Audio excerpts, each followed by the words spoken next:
Hi, I'm Brad, and I want to make you a video game.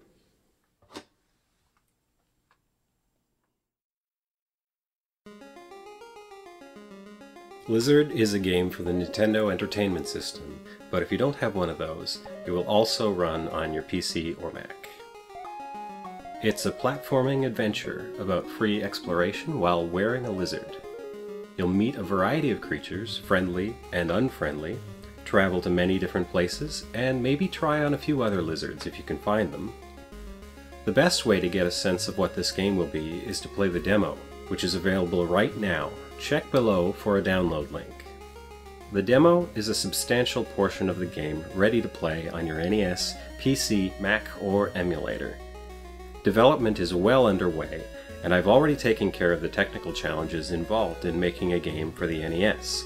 I've been a professional game developer for many years, but I'm also a member of the NES homebrew community, and I know how to build both hardware and software for this machine.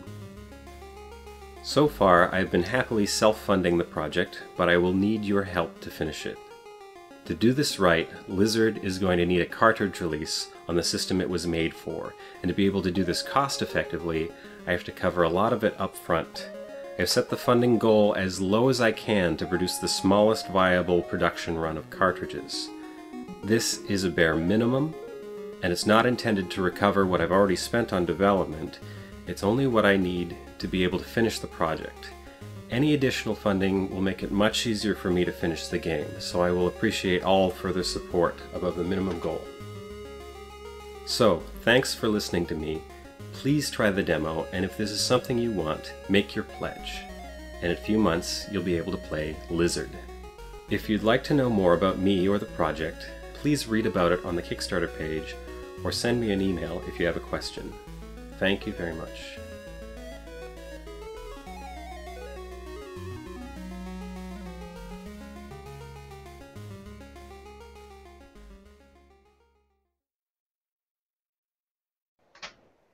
Okay, so Lizard, it's a platform game. It's not about like going through levels. It's more about sort of like an open world that you can explore and just sort of try out and see what happens. Um, so when you start at the game, you'll go through a door and you'll fall into this space, and you can go left or you can go right, and very quickly it'll start branching out to more than that. You can go through a door, or you can go up or down um, to different places. So there's like a forest off to one side, and sort of some caves and some wet area off to the other side. And then beneath everything, there's, I guess, this ancient ruins, um, all made of stone blocks and stuff. And so I wanted it to be, um, yeah, like I just wanted that sense of you can sort of go where you want. If some area is not working out for you right now, you can try to go somewhere else. Maybe you can find another way back around um, and get there eventually, or maybe eventually, like you'll just get better about moving and stuff, and you'll be able to get through there. Um, and so the idea is eventually you find, uh, so you're this little human and you're wearing a lizard, so you're sort of inside the lizard, and each lizard has um, its own ability. The one you start out with is called the Lizard of Knowledge. It doesn't actually, um, it's maybe seems the least useful because all it can do is understand writing or understand thing. There's one thing that can talk to you at this point. There might be more in the final version, um, but yeah, at the moment, like there are these people have been calling them monoliths, just a purple stone with a question mark on it, and only the Lizard of Knowledge can read these. But I don't know. They're sort of, I don't know if they're that useful to read, but they're sort of um, part of the story of the world a little bit. Um, but the idea with that lizard is that it's sort of the most challenging one. If you can get to the end of the game with this one, um, because it doesn't have any powers that sort of have a physical effect on the world. It's sort of like um, the challenge mode one. But other ones, like there's one that lets you bounce. So it had the lizard of bounce. It's got bouncy shoes, and this basically lets you bounce back up to a high area, so you could make like a long jump across an area and get to somewhere else. Um, so that's the kind of like physical power that most of the lizards have. Like there's one that can swim, or there's one um, that can melt things with fire. Um, one has a surfboard, just because I wanted to have a surfing level. Um, I don't know, like one of the games that was really influential to me growing up, I had Battletoads Oh, uh, for the Game Boy, and it was like one of the first really hard games that I learned to beat. Like I felt accomplished getting through that. And you then should have a later I trophy played, for that. well, later I played the Nintendo one, and it's much harder than the Game Boy one. And that I didn't beat until like about 2 years ago. Um, and that I felt even more accomplished for that one. But Now, Lizard isn't Battletoads hard, is it? no, well, um, I don't know. Maybe parts of it in the final game might be kind of hard. I'm not really aiming for Battletoads hard, but I do want some areas that are more challenging, um, but in the way that you can sort of pick your own path. Like you can go this way or that way. Um, and there are some areas that, they might be really challenging one way, but if you find the right lizard to go through it, it should actually be pretty easy and straightforward. So you'd have those two options to play it one way or the other.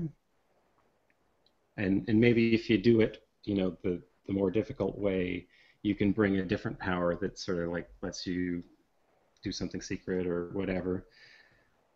Um, Yeah, that's what I was looking at the screenshots, and it's cool too because you have it's at because you can get it's not just the NES. You can you have it for the PC and the Mac, yeah, and you have demos too on it's lizardnes.com, right? You can get the demos. yep, that's the website. Yep.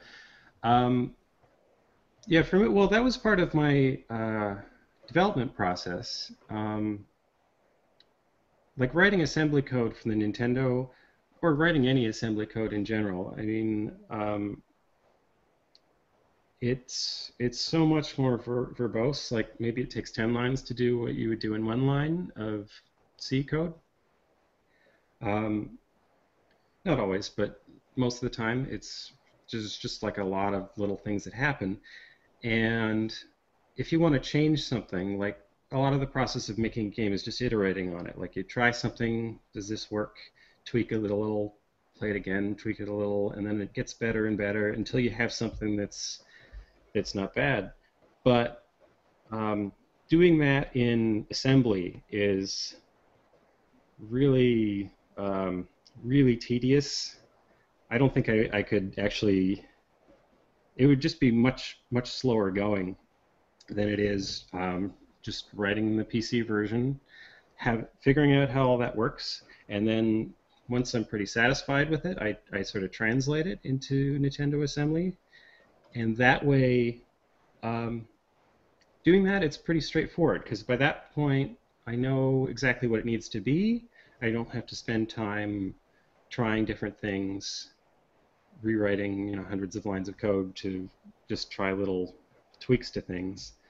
Um, but so at that point I was like, you know, my goal was to make a game for the Nintendo, but lots of people aren't comfortable with emulators. They don't use them all the time. So I'm like, here's the PC version. You can just download and run it. I think that's easier for some people. Other people react a different way. Like they think like, why even have the PC version? I want to play a Nintendo game. So I don't know. I feel like I'm addressing two different types of people with it, I guess. Yeah, well, I mean, I could understand that, but I mean, I think it also gives different people, a opportunity to try it out. I mean, Yeah. there's a lot of people that obviously are going to want to go for that classic feel, and I think you've captured that with the platform feel and definitely the look, and also just the idea of having the different types of lizard, to choose how you do things, and like you said, yeah, it may not be Battletoads hard, but it's not easy either. You actually have to think, which gives it the replayability.